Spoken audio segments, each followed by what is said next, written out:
ഇന്നലെ കഴിഞ്ഞ ആഴ്ചയുടെ വെള്ളിയാഴ്ച സഫർ 3-ാമത്തെ വെള്ളിയാഴ്ച ജുമയുടെ അടുത്ത് പിന്നെ നമസ്കരിക്കുക എന്ന് പറഞ്ഞാൽ ചിലപ്പോൾ അവൻ്റെ ഇഷ്ടം വരില്ല. എവിടെയെങ്കിലും പറ്റിയ സ്ഥലം ഉണ്ടെങ്കിൽ കിട്ടുകയാണെങ്കിൽ പോകാൻ പറഞ്ഞിട്ടുണ്ട് എൻ്റെ ഷെയ്ഖ് റളിയല്ലാഹു അൻഹു.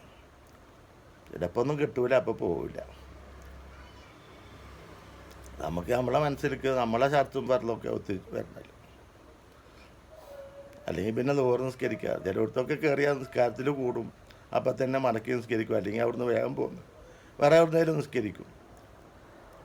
അങ്ങനെ പല പ്രാവശ്യവും കൊല്ലങ്ങളായിട്ടുണ്ടായിട്ട് അതൊന്നും പറയാനൊന്നും നിൽക്കാറില്ല. അറിയാം നമുക്ക് പറ്റിയില്ലെങ്കിൽ നമ്മൾ പോരുക എന്നുള്ളൂ. ചിലപ്പോൾ എന്നെ പറ്റി പേരെടുത്തിട്ടായിരിക്കും പറയാം, മെമ്പറുടെ താഴത്തുനിന്ന്. ഞാൻ ചെന്നാൽ പിന്നെ പേര് പറയില്ല, അപ്പോൾ വേറെ എന്തെങ്കിലും പറയും. എന്തായാലും ആയിക്കോട്ടെ, അള്ളാഹു അവരുമായിട്ടായി. അപ്പം അന്നത്തെയൊക്കെ മുമ്പൊക്കെ പണ്ഡിതന്മാർ കുത്തുബോധ അള്ളാഹു അവരെ ആക്രമിച്ചിട്ടില്ല എങ്കിലും അവർ അവരെ തന്നെയാണ് ആക്രമിച്ചിരുന്നത് എന്നുള്ള ആയത്താണ്. ആ വിഷയമാണ് അന്ന് ഓതുക. അതുപോലെ അവരുടെ മുമ്പ് ഉള്ളവരും ചെയ്തിരിക്കുന്നു. തങ്ങൾക്ക് മലക്കുകൾ വരുന്നതിനെയോ നിൻ്റെ റബ്ബിൻ്റെ കൽപ്പന വരുന്നതിനെയോ അല്ലാതെ നോക്കിക്കൊണ്ടിരിക്കുന്നുവോ എന്നുള്ള ആയത്താണ്. അതുപോലെ അവരുടെ മുമ്പുള്ളവരും ചെയ്തിരുന്നു. അവരെ അള്ളാഹു ആക്രമിച്ചിട്ടില്ല എങ്കിലും അവർ അവരെ തന്നെയായിരുന്നു ആക്രമിച്ചിരുന്നത്. സൂറത്തുൻ നഹൽ 33 ആയത്ത് ഷരീഫ്. ഈ ഖത്തീബ് പ്രസിഡൻ്റാവും ചിലപ്പോൾ ഫിത്തനയുടെ. അപ്പോൾ ആ സന്ദർഭത്തിനനുസരിച്ച് ഓതാ കുത്തുബ. ഏതായിരുന്നാലും അള്ളാഹു ആ സുഹൃത്ത് എന്ത് ഫിത്തനയ്ക്കെന്നാവും അള്ളാഹു ആയാലും ആ ഫിത്തന എടുക്കുന്നവരെയൊക്കെ അള്ളാഹു മറക്കട്ടെ. പാവപ്പെട്ട മഹലിൽ നല്ല അച്ചടക്കം, നല്ല റോഡ് സൈഡ്, എന്ത് ഒരു വീണ്ടും പോകാം, വീണ്ടും പോകാൻ തോന്നും. ആളുകളെ പെരുമാറ്റം ഒക്കെ നല്ല ഡീസൻറ്റ്, നല്ലൊരു അച്ചടക്കത്തിൽ കൂടി പോകണം.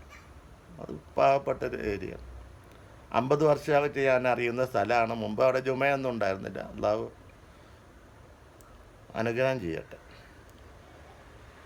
ഏതായിരുന്നാലും ഈ ഫിത്തന ആരാണ് എടുക്കുന്നതെങ്കിൽ അള്ളാഹുവെ നീ ഉടനെ അവരിലേക്ക് മാറ്റണേ റബ്ബേ, മടക്കണേ റബ്ബേ. ഞാൻ അപ്പം ആമീൻ പറഞ്ഞു, ഞാൻ വേറെ സ്വന്തം ഒന്ന് വരുന്നു.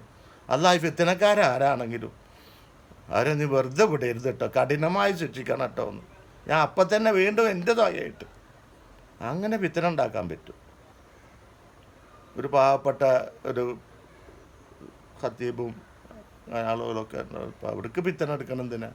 ഫിത്തന എല്ലായിടത്തും ഉണ്ടാവും. എന്നാലും ആ വിഷയമായി എടുക്കുമ്പോൾ അതൊരു ഫിത്തന, നല്ലൊരു വിഷയം തന്നെയാണല്ലോ. അതിപ്പോൾ ഖുതുബക്ക് പറയുമ്പോൾ ആ നാട്ടിലെ അപ്പോൾ ഏറ്റവും വലിയ പ്രശ്നം ചിലപ്പോൾ ഫിത്തനയായിരിക്കും. എനിക്കറിയില്ല, ഞാൻ ഒരു ഭരത്ത ഫിത്തന തന്നെ എനിക്കറിയില്ല. ഒരു ഫിത്തനയും ഇല്ല. ഒന്നാമത് ഗ്രൂപ്പുകളിലൊന്നുമില്ല. ഉണ്ടെങ്കിൽ അവർ മുഷാവറ കൂടിയിട്ട് ഫിത്തന ഇട്ട് കൊടുക്കുക മാലകൾക്കൊക്കെ. അപ്പോൾ അഹമ്മദാലിക്കൊക്കെ കാത്തു. എല്ലാ ഗ്രൂപ്പും പോക്കാണെന്നാണ് ഖുർആനും ഹദീസും ഒക്കെ പറയുന്നത്. നമ്മളെ കാത്തു അള്ളാഹു. അള്ളാഹു ആരെ ഫിത്തനയിലും ഗ്രൂപ്പിലും ഒന്നും പെടുത്താതിരിക്കട്ടെ. എന്താണ് ആ സുഹൃത്തിൻ്റെ പ്രശ്നം എന്നറിയില്ല, അലിമാലിൻ്റെ. ഏതായാലും ആ ഫിത്തന എടുക്കുന്നവരേക്ക് അള്ളാഹുവെ നീ അതിൻ്റെ കഠിനമായ ശിക്ഷ മടക്കി കൊടുക്കുക. അല്ലെങ്കിൽ ഇപ്പോൾ ഒരു ഖത്തീബ് ഇങ്ങനെ വിഷയമായിട്ട് എടുക്കുക. ഇൻഷാ അല്ലാഹ് തുടരും.